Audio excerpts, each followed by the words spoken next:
So Penn and Teller then, let's talk about it because it's an interesting dynamic. You kind of have fun with magic, don't you? Well, yeah, it's also because, when you take magic seriously, you've automatically taken away the irony, right? I mean, the idea is that if you say, let's all pretend this is what's really happening, then there really is much less fun than if you say, I'm lying, I know I'm lying, so let's just go with that. In other words, be as skeptical as you possibly can. We want people to have a big, giant chip on their shoulder and to question everything we do. I think the skepticism is part of the fun of the show. What I love that you do as well, you tell us how the trick's done, and then you do another trick to totally disprove what you've just told us. Well, magicians have this kind of attitude that nobody knows there are tricks going on. If you say the word palm or in front of a magician, they act as though the regular lay person doesn't know anything about it. Whereas in reality, every kid, certainly every boy, but I think now every girl too, at the age of about 12, when the idea of lying gets really interesting, you buy a couple of magic books or a few little magic sets, or you buy a deck of cards or something and play a little bit with it. So it's a shared experience, and I think admitting that is a really fun thing. So part of what we do, Jerry Seinfeld has this great description of magic where he says all magic acts are, here's a quarter, now it's gone, you're a jerk, now it's back, you're an idiot, show's over. And we never want to insult people's intelligence. So it's kind of a peace offering, You don't see any other art form where the artist sticks out their tongue and insults you for enjoying it. You don't have guitar players go, ha ha ha, I practiced and you didn't.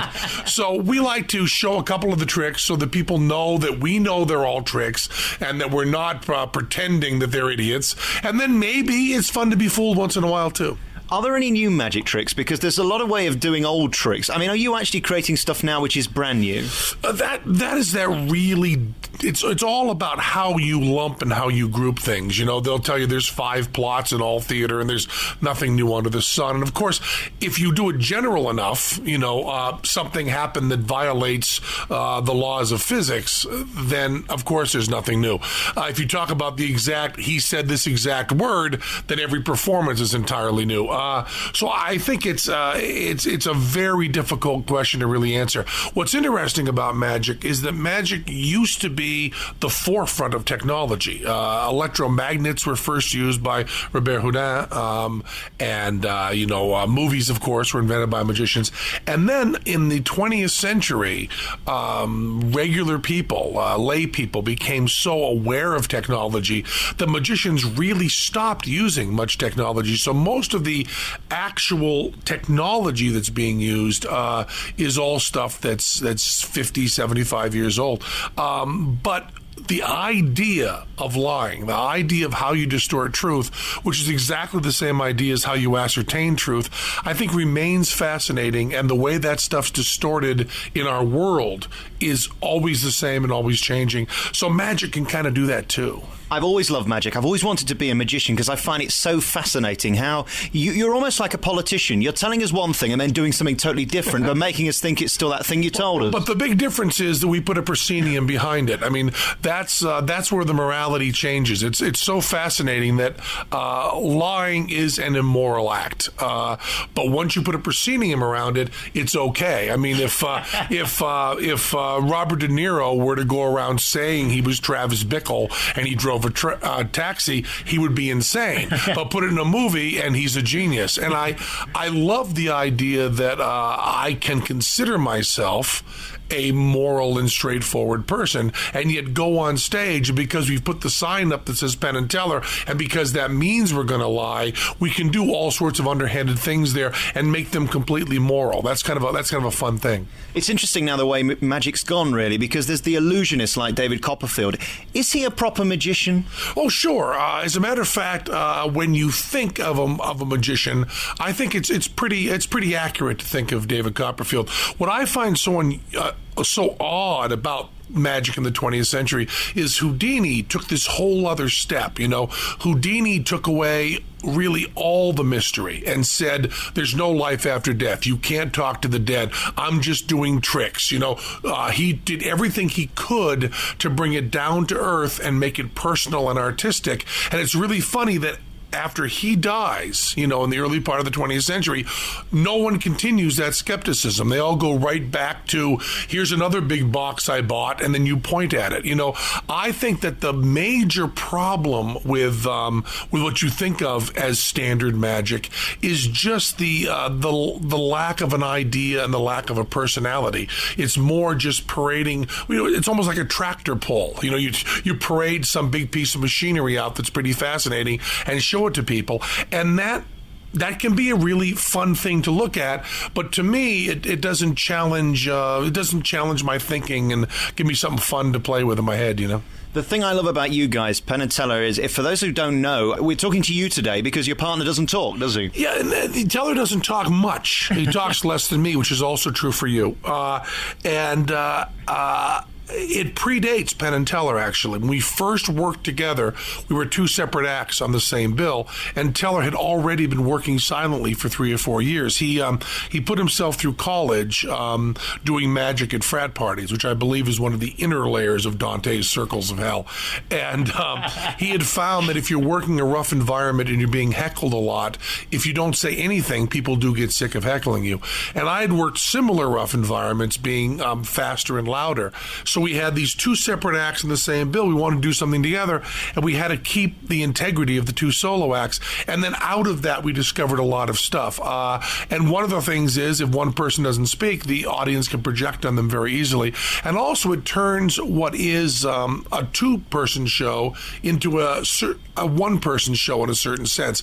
It's the two of us acting as one person reacting to the audience. If you think of the Marx Brothers, the Stooges, Flanders and Swan, Abbott and Costello, any of your, Martin and Lewis, there is some interaction between them. There's a certain amount of talking back and forth while we look in on it. If one person doesn't talk, then you can have all the address to the audience, and it really changes the point of view more than you might think at first blush. I mean, that would drive me insane doing what he does, because I'm like you, I love to talk. I mean, how does he cope with the psychology of going on and not having to say anything? Is it like a day off for him, or? Teller is essentially the director of the show. So the joke that the crew makes is that Teller, the only time he doesn't talk is on stage.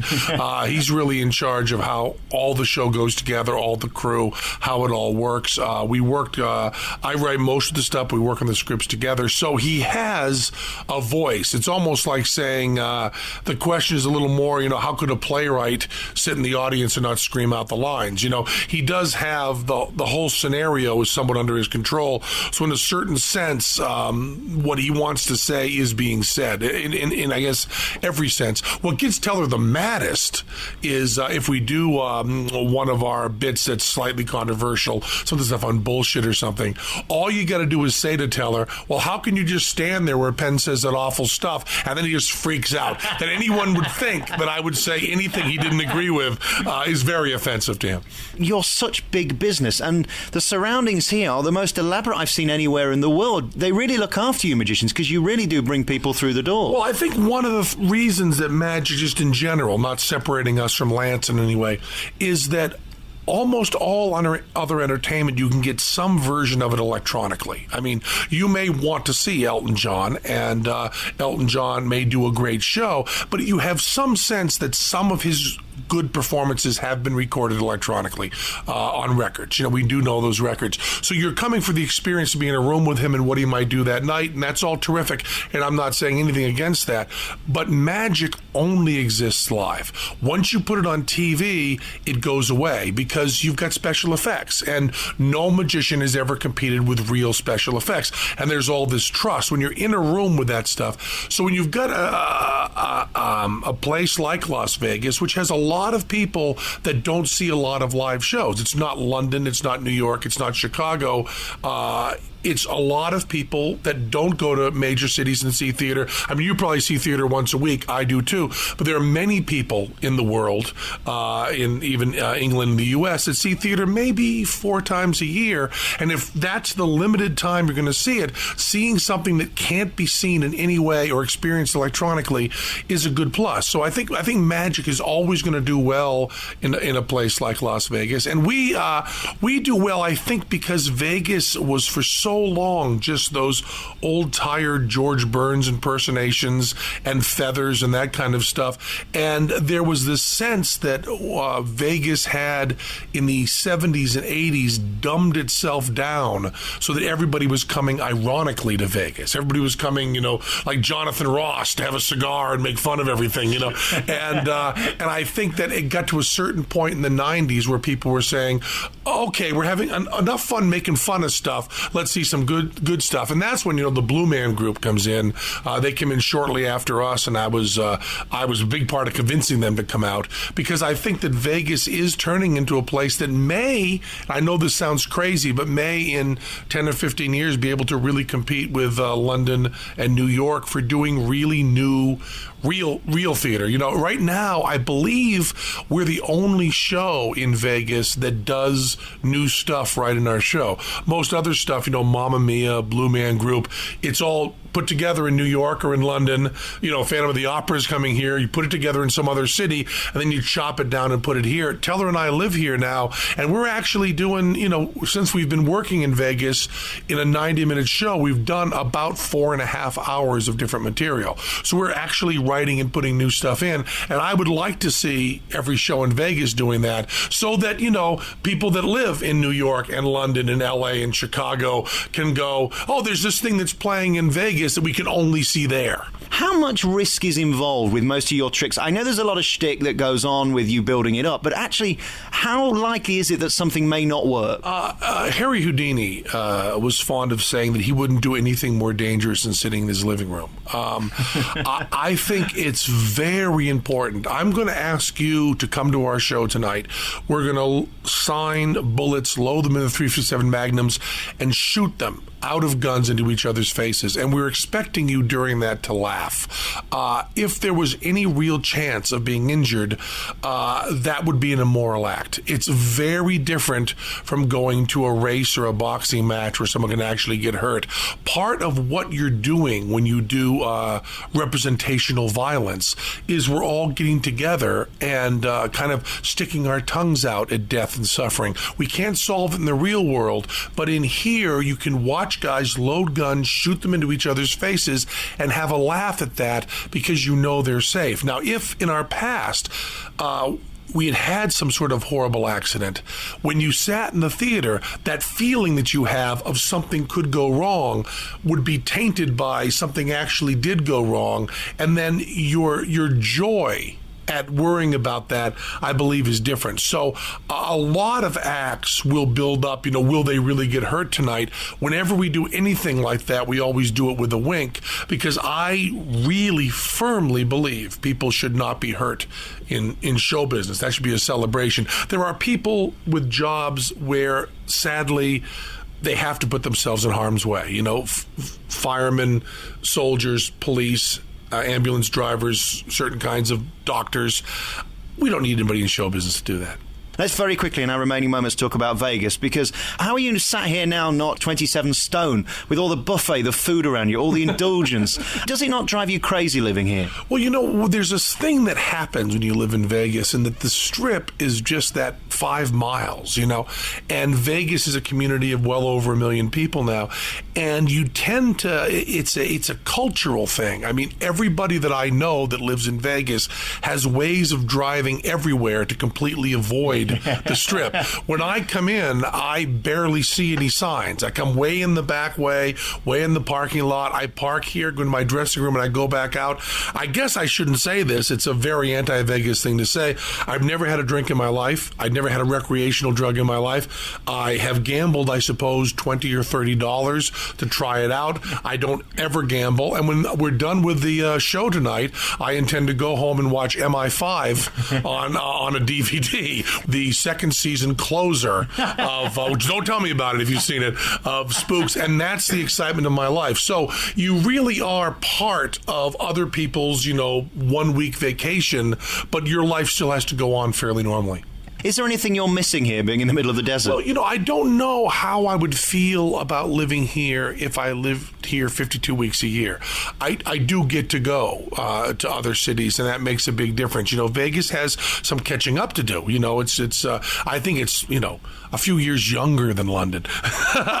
We haven't really got that. I mean, every time I pull out the old Sex Pistols albums and listen to Johnny Rotten say "a cheap holiday in other people's misery," I always think he's talking about Vegas and not Berlin. But yeah, you do miss some stuff. What I was saying earlier about shows that create new stuff. When we were living in New York and working on Broadway, there was always an off-Broadway or an off-Broadway show. There was something new and nutty that you'd never heard of.